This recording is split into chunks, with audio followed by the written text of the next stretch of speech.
अस्सलाम वालेकुम। आज हम कर रहे हैं इंटीग्रेशन की एक्सरसाइज नंबर 3.5। अच्छा, इसमें जो सारी एक्सरसाइज है ना, ये पार्शियल फ्रैक्शन के मुतालिक ही बनाई गई है कि इंटीग्रेशन में पार्शियल फ्रैक्शन किस तरह यूज़ हो रही है। अब देखें ना, ये एक सवाल है। अब इसमें ना डेरिवेटिव डिनोमिनेटर वाला फंक्शन ऑफ कोर्स बड़ा है लेकिन इसका जो डेरिवेटिव है वो 2x - 1 होना चाहिए, जो मौजूद ऊपर है ही नहीं। ठीक है, अगर डेरिवेटिव मौजूद होता तो ये लॉग का फार्मूला बनता है इंटीग्रेशन में।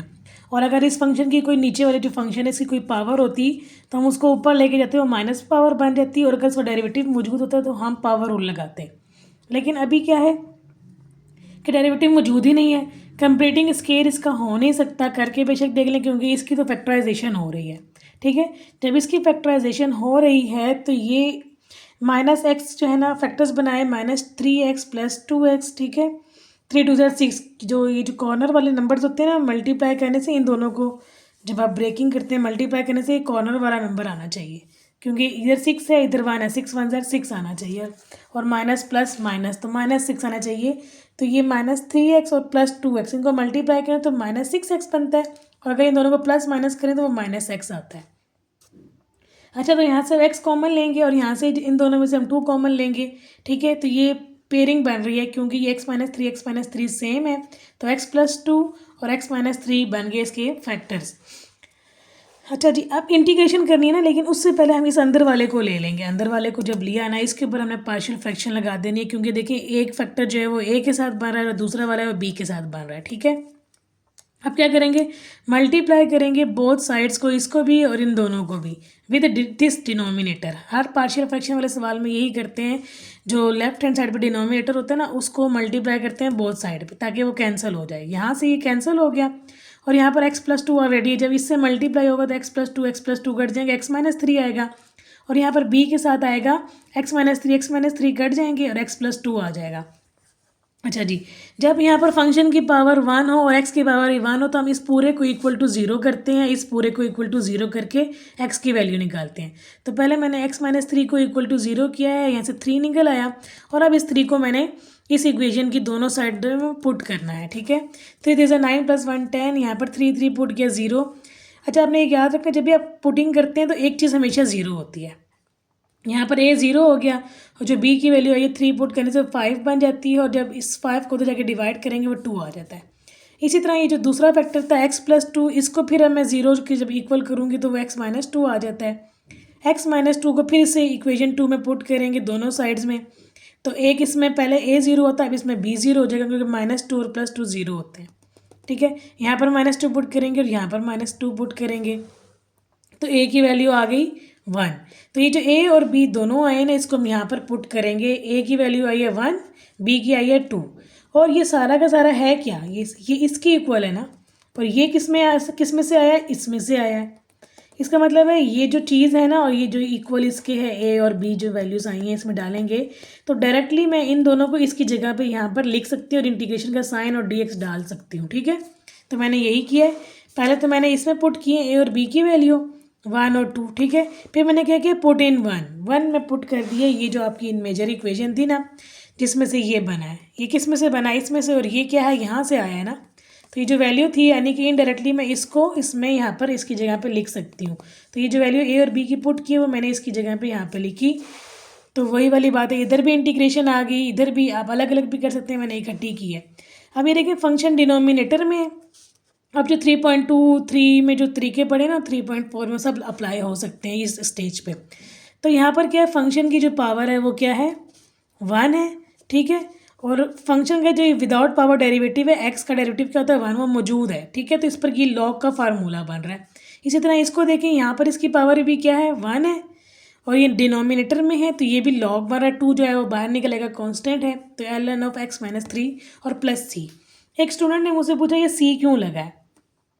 देखिए c इसलिए लगा है कि अभी जो आप पढ़े ना इंटीग्रेशन 3.2 से लेके 3.5 तक, ये है जी definite integrals, sorry indefinite integrals. उसमें क्या होता है, ये हमें पता नहीं है कि हमने इसको इंटीग्रेट कहाँ से कहाँ तक करना है, यानी कि इसका कौन सा हिस्सा है, फर्स्ट क्वाड्रेंट है, सेकंड क्वाड्रेंट है, ये -3 से लेके 2 तक करना है, कहाँ तक करना है हमें पता ही नहीं है।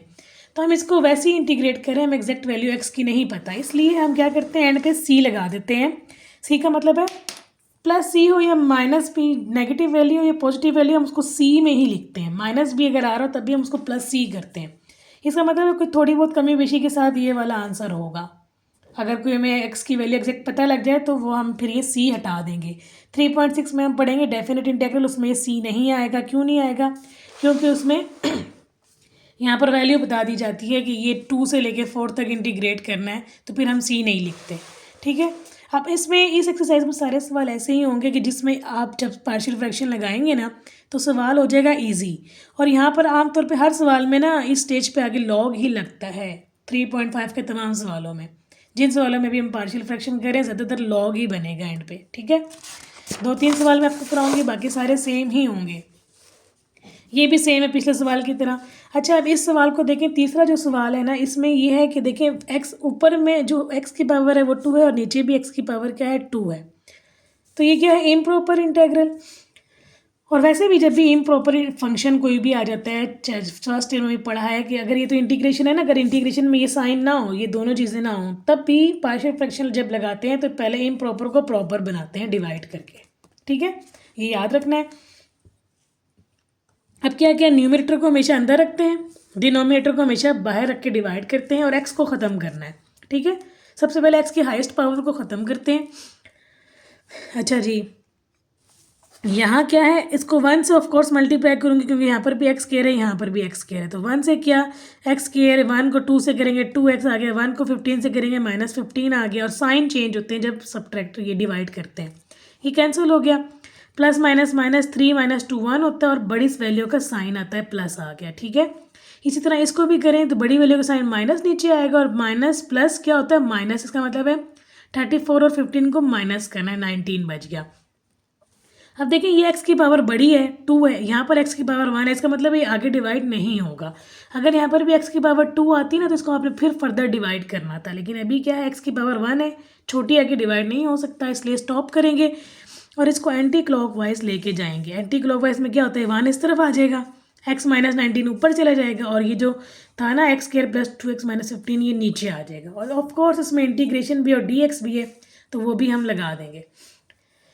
अच्छा जी, अब क्या करेंगे, 1 तो सिंपल है, 1 की इंटीग्रेशन को अलग कर दिया, वो तो x होती है। इसकी इंटीग्रेशन को अलग कर देंगे इंटीग्रेशन का साइन और dx के साथ। लेकिन इसमें मसला क्या है कि ये तो इसका डेरिवेटिव मौजूद ही नहीं है, क्योंकि 2x का तो x होता है, लेकिन इसमें x करके 2x होता है, वो x है तो हम 2 से मल्टीप्लाई डिवाइड कर सकते हैं। लेकिन ये जो है ना 2x, इसका क्या होना चाहिए था -2, वो नहीं है। आल दो कि हम इस -19 को ब्रेक कर सकते हैं -2 में और -15 में, और -2 और x को अलग कर देंगे और 15 वाले को अलग करके कर सकते हैं। लेकिन अभी हम पार्शियल फ्रैक्शन पढ़ रहे हैं तो हम इस तरीके से देखते हैं कि इसके फैक्टर्स बनते हैं कि नहीं। जब इसके फैक्टर्स बनाए तो ऑफकोर्स इसके फैक्टर्स बन रहे हैं। जब फैक्टर्स बनाना ईजी हो जाता है ना, फिर आप पार्शियल फ्रैक्शन से ही क्या करें।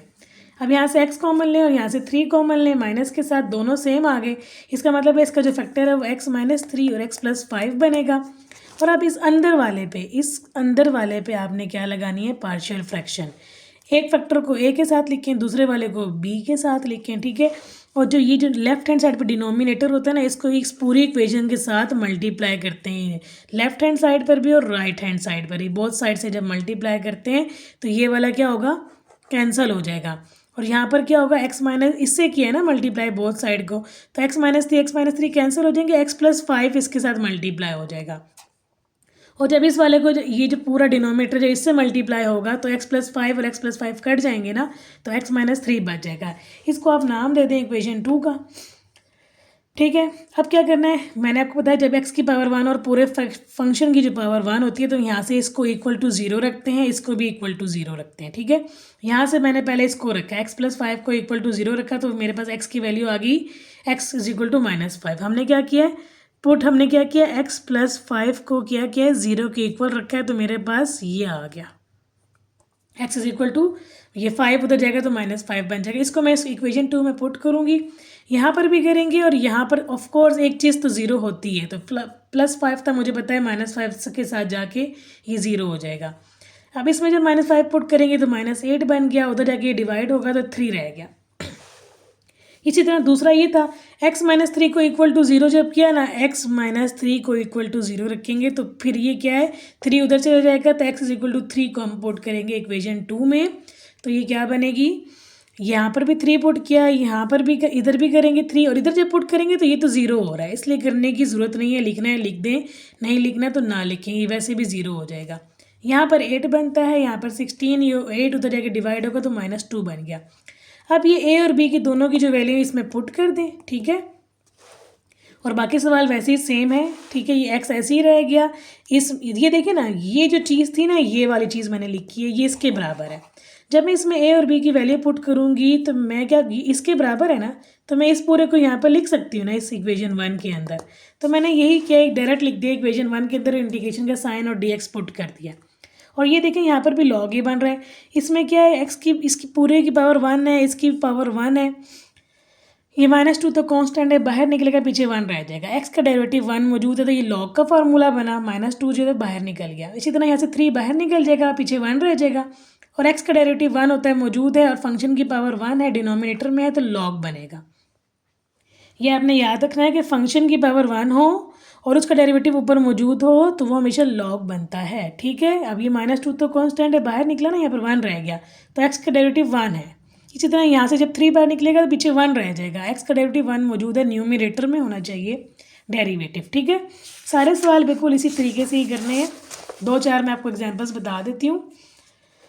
अच्छा जी, अब ये सवाल है, मैंने इसमें से ये देखिए a-b कांस्टेंट था, मैंने इसको पहले बाहर निकालिए x और x-b को अंदर छोड़ दिया। और मुझे पता था कि x-b ये फैक्टर्स ऑलरेडी बने हुए हैं, बने बनाए हैं, तो मैंने इसको a के साथ लिखा, एक को, दूसरे को b के साथ लिखा, dx। x नहीं लिखेंगे, यही होता है ना फैक्टर्स जब बनाते हैं। नहीं समझ आ रही तो यहाँ पर इसको अलग से देख लें। अगर मैं इसको बाहर निकाल दूँ तो पीछे ये रह जाएगा, ये जो कि मैंने नीचे लिखा है। और इसको लिखते कैसे हैं, a/this फिर प्लस b/this, यूँ ही लिखते हैं ना। तो मैंने इसको डायरेक्ट इसमें लिख दिया, यहाँ पर लिख दिया, इस चीज़ को लिख दिया। इसकी जगह ये लिखना चाहिए था ना इधर, मैंने उसकी जगह, इसकी जगह इसको उधर लिख दिया, एक ही बात है, ठीक है। वो आपकी अपनी मर्जी, इसको इक्वेशन 1 कह देंगे। अब अगेन देखें, यहाँ पर डिनोमिनेटर x-a और x-b है। इसको मैंने क्या करना है, बोथ साइड पे इधर भी मल्टीप्लाई करना है, इधर भी मल्टीप्लाई करना है, ठीक है। जब यहाँ पर मल्टीप्लाई होगा तो कैंसिल हो जाएगा, सिर्फ x रह जाएगा। जब यहाँ पर मल्टीप्लाई होगा तो x-b cancel, x-a cancel, x-b बचेगा। और जब यहाँ पर इसके साथ मल्टीप्लाई होगा तो x-b कट जाएंगे, x-a बचेगा। ये इक्वेशन 2 हो गई। अब वही वाली बात है, इसमें फंक्शन की पावर 1 है, होल पावर भी 1 है, तो हम इसको इक्वल टू 0 पुट करेंगे और इसको भी इक्वल टू 0 पुट करेंगे। पहले मैंने इसको किया, x = b आ गया यहाँ से। b जब इसमें पुट करूँगी तो ऑफकोर्स ये चीज़ 0 हो जाएगी, लेकिन यहाँ पर क्या आएगा, b-a, ठीक है। और b-a को उधर ले जाए, क्योंकि हमें कैपिटल B चाहिए, स्मॉल b नहीं चाहिए, कैपिटल चाहिए, तो इसको मैं उधर ले जाके डिवाइड करूँगी। नेक्स्ट क्या हो जाएगा, इसको जब 0 करूँगी तो x की वैल्यू a आएगी और वो मैं इसमें इक्वेशन 2 में पुट करूँगी। तो जब a पुट करूँगी तो ये तो 0 हो जाएगा, ठीक है, a-a 0, सिर्फ ये रह जाएगा a-b बनेगा, ठीक है। और a-b को उधर जाके डिवाइड करूँगी तो कैपिटल A की वैल्यू आ जाएगी, ठीक। अभी दोनों a और b की जो वैल्यूज़ हैं इसमें मैं 1 में पुट करूँगी, ठीक है।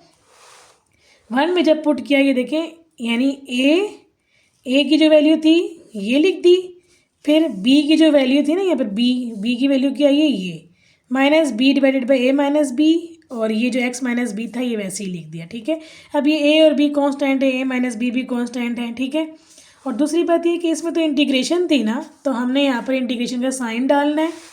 हमने इंटीग्रेशन का साइन भी डाल दिया और dx इधर भी डाल दिया। और a-b कांस्टेंट ऊपर पहले ही हम बाहर निकाल चुके थे, ठीक है, वो ऐसे ही आ जाएगा बाहर। अच्छा, अब यहाँ पर ये a और a-b कांस्टेंट है, बाहर निकल के, और वो देखो ये इससे कट भी रहा है, ठीक है। और यहाँ पर खाली a रह जाएगा और इसका 1 ऊपर रह जाएगा, तो इसका इंटीग्रल क्या होगा, ln of x-a। इसी तरह जब ये अंदर इससे मल्टीप्लाई होगा तो ये a-b और a-b कट जाएंगे, ये b बाहर निकल आएगा और पीछे 1 रह जाएगा। तो x-b का डेरिवेटिव 1 ऊपर मौजूद है, तो इसका ये भी लॉग बनेगा। और c हम खुद लगाते हैं क्योंकि हम इनडेफिनिट इंटेग्रल्स पढ़ रहे हैं, ठीक है। अब ये देखें, ये सवाल है।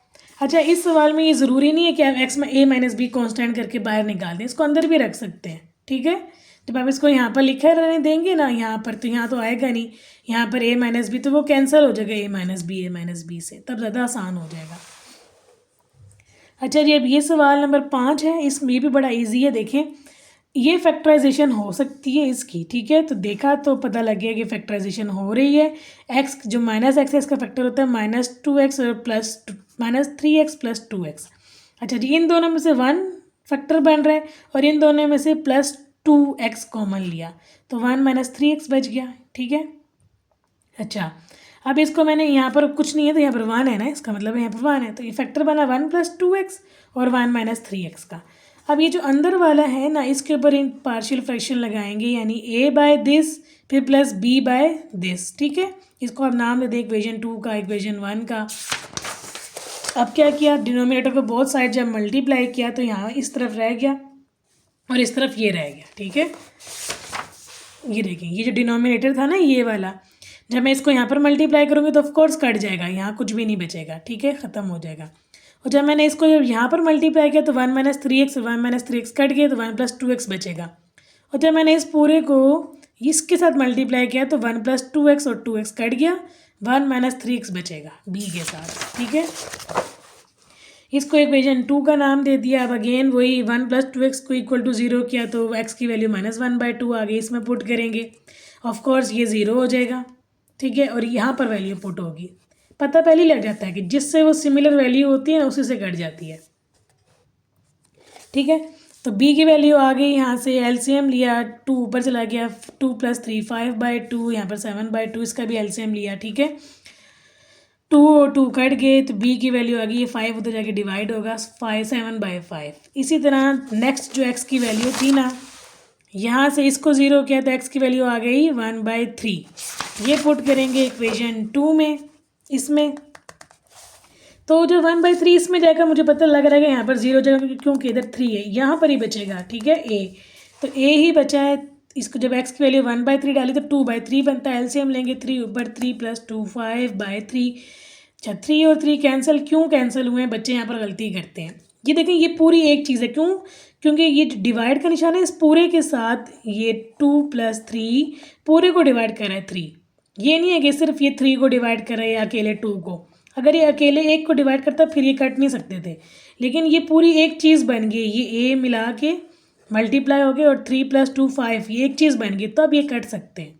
ठीक है, अगर ये 3 सिर्फ इसके नीचे होता या इसके नीचे होता फिर नहीं कट सकता था, अभी कट सकते हैं। 3 3 कट गया, पीछे 5 रह गया, उधर जाके डिवाइड हुआ तो 8/5 आ गया। अब a और b की वैल्यू पुट कर देनी है जी, इसमें a और b की वैल्यू पुट करें। ठीक है, और ये असल में किसके इक्वल है, इसके, और ये किसके इक्वल है, इसके, इसमें से ही निकला है ना ये। इसका मतलब है ये जो a और b की वैल्यू इसमें और इसमें पुट करूँगी वो मैं यहाँ इंटीग्रेशन के अंदर और dx के साथ लिख सकती हूँ। तो मैंने अगले पार्ट में आगे यही किया है, a और b की वैल्यू डाल के इंटीग्रेशन का साइन डाल के डायरेक्ट dx और dx करके लिख दिया इसको।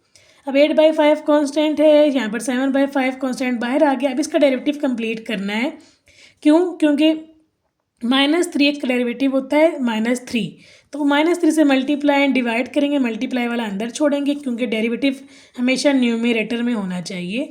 तो -3 जो बाहर है, डिवाइड वाला बाहर छोड़ देंगे, तो ये डेरिवेटिव कंप्लीट हो गया। फंक्शन की यहाँ पर पावर क्या है, 1 है, तो ये लॉग बन गया। ठीक है, इसी तरह इसका डेरिवेटिव 2 होना चाहिए था। 2x का क्या होता है 2, 1 का तो 0 होता है ना, तो 2x का 2, इसलिए 2 से मल्टीप्लाई एंड डिवाइड करेंगे, मल्टीप्लाई वाला 2 अंदर छोड़ेंगे, डिवाइड वाला 2 बाहर रखेंगे, और ये भी लॉग बन गया।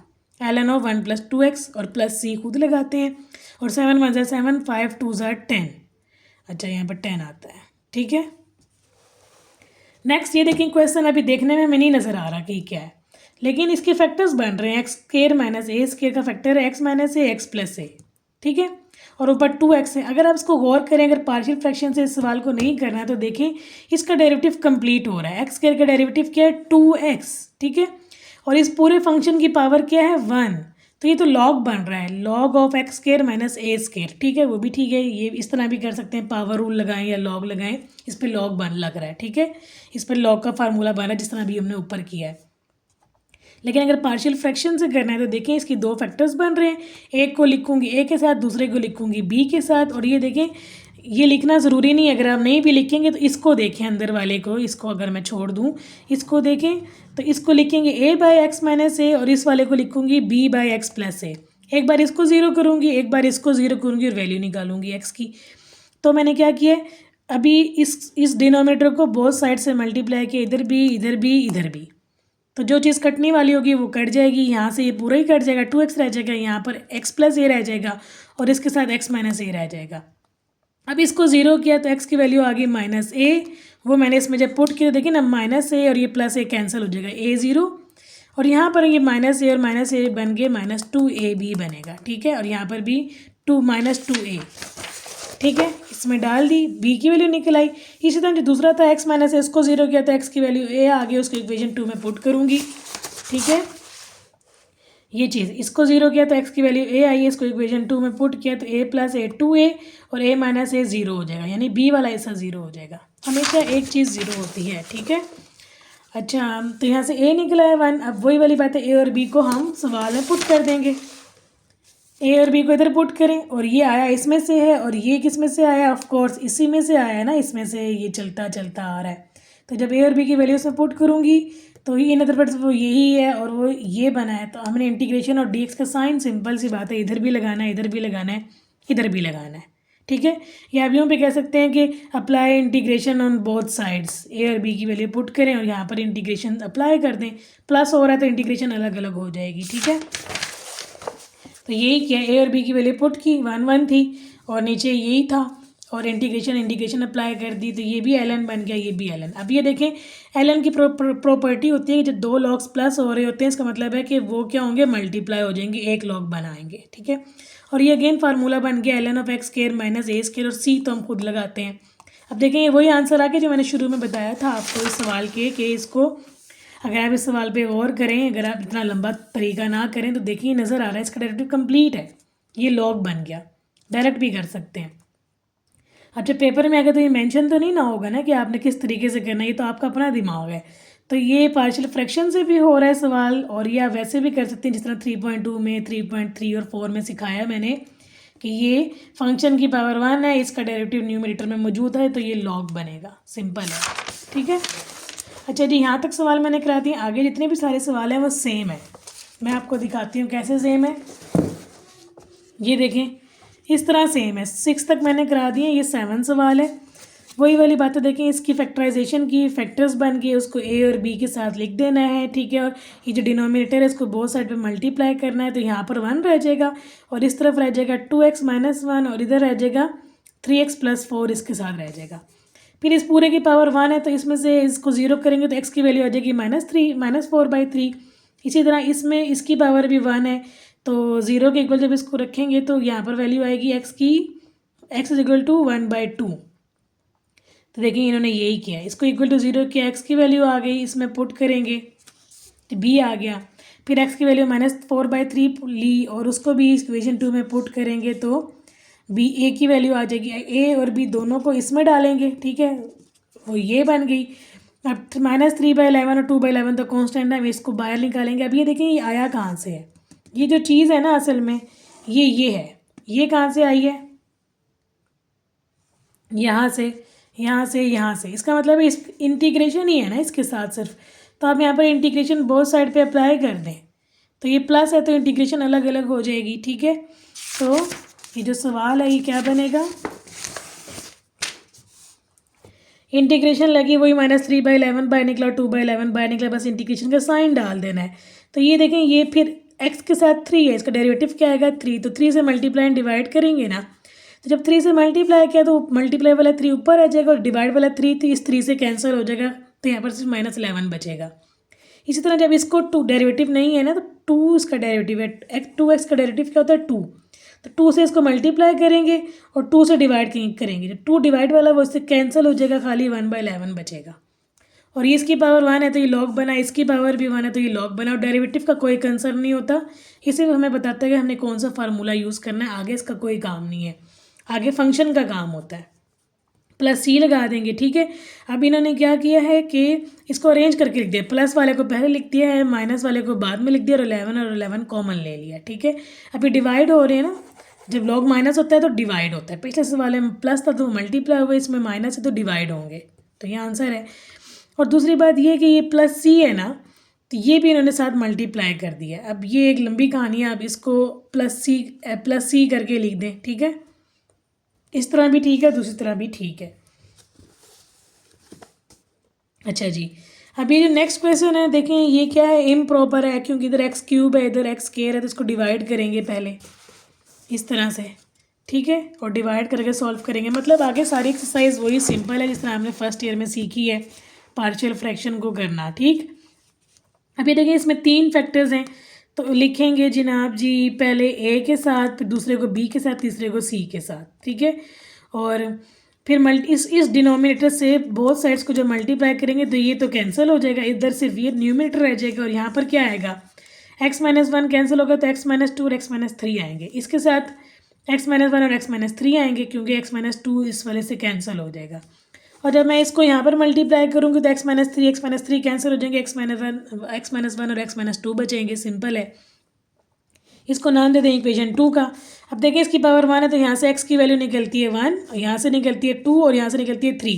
बारी बारी तीनों वैल्यूज़ को हम इस इक्वेशन 2 में पुट करेंगे और a b और c निकाल लेंगे। जब a b c आ जाएगा तो हमने इसमें पुट कर देना है a b c, और इसके साथ इंटीग्रेशन थी ना तो हम यहाँ पर इंटीग्रेशन का साइन लगा देंगे और dx भी लगा देंगे। और जब आपने ये सब किया देखें वो ये भी ln ही बन रहा है, मतलब हर सवाल में बनता ही ln है। किसी कोई सवाल होगा जिसमें शायद कोई टेंजेंट बन जाए, अदरवाइज़ देखिए हर सवाल में ln है। देखिए इसमें भी ln ही बन रहा है, इसमें भी देखिए ln बन रहा है, पिछले सवालों में भी ln है, ये देखिए ln ही बनता है हर जगह। अब ये देखिए सवाल है, इसकी फैक्टराइजेशन मुश्किल लगती है बच्चों को क्योंकि यहाँ पर क्यूब है, तो कोई बात नहीं हम सिंथेटिक डिवीजन से इसको कर लें डिवाइड। ठीक है, इसकी फैक्टर्स नहीं ना बनाने आते अगर, तो इसको सिंथेटिक डिवीजन से सॉल्व करें। इन्होंने -1 से किया है, तो जब -1 से करते हैं तो वो फैक्टर बनता है x+1। क्यों? क्योंकि जब उसमें से x को उधर लेके जाऊंगी 0 के इक्वल करके तो यहाँ से ये बनता है -1। इसका मतलब है इसको जब -1 से डिवाइड किया ये बना, और इसको लिखेंगे कैसे, +1 करके लिखेंगे। ठीक है, ये बच्चे हमेशा गलती करते हैं, ये x की वैल्यू है तो इसको उधर लेके जाएंगे ना, ऑफ कोर्स x+1 और ये बन गया x² -4x + 4। ठीक है, तो ये फैक्टर्स बन गए और ये भी फैक्टर बन रहा है x-2 का होल स्क्वायर। ठीक है, तो इसके फैक्टर्स बने हैं जी, एक a के साथ, दूसरा b के साथ और तीसरा होल स्क्वायर वाला c के साथ। और जब होल स्क्वायर आ रहा है देखें यहाँ से तो x की वैल्यू -1 निकलती है और यहाँ से 2 निकलती है, हम इसमें पुट करेंगे इक्वेशन 2 में, लेकिन यहाँ से वैल्यू नहीं निकलती क्योंकि इसकी पावर क्या है 2। तो यहाँ करने के लिए हम क्या करेंगे, वही कंपेयरिंग कोफिशिएंट वाला तरीका लगाएंगे, अरेंज करके लिखेंगे और कंपेयरिंग करेंगे। इन्होंने भी यही किया हुआ है, ये देखें कंपेयरिंग कर रहे हैं, इस पूरी इक्वेशन को खोल के लिखेंगे, फिर x² को बोथ साइड पे कंपेयर करेंगे। पहले हाईएस्ट पावर से कंपेयरिंग स्टार्ट करते हैं। ठीक है, हाईएस्ट पावर इसमें कौन सी है, x² दिख रही है, इसलिए x² को कंपेयर करेंगे बोथ साइड पे। अगर x³ होती है हाईएस्ट पावर तो x³ से बोथ साइड को हम वो करते कंपेयर। ठीक है, और आगे भी देखें ये बना आंसर में देखें फिर भी लॉग ही आया है। ठीक, बहुत कम ऐसा होगा कि पावर रूल लग रहा हो, टेंजेंट इनवर्स का फार्मूला लग रहा हो, अदरवाइज सारे क्वेश्चन हैं इजी। अच्छा, ये एक्सरसाइज ख़त्म मैं करती हूँ। अब हम कल पढ़ेंगे अगली एक्सरसाइज डेफिनेट इंटीग्रल वाली, उसमें लिमिट की वैल्यू दी होती है, आप लोगों ने लाजमी देखनी है। ठीक है, अल्लाह हाफिज़।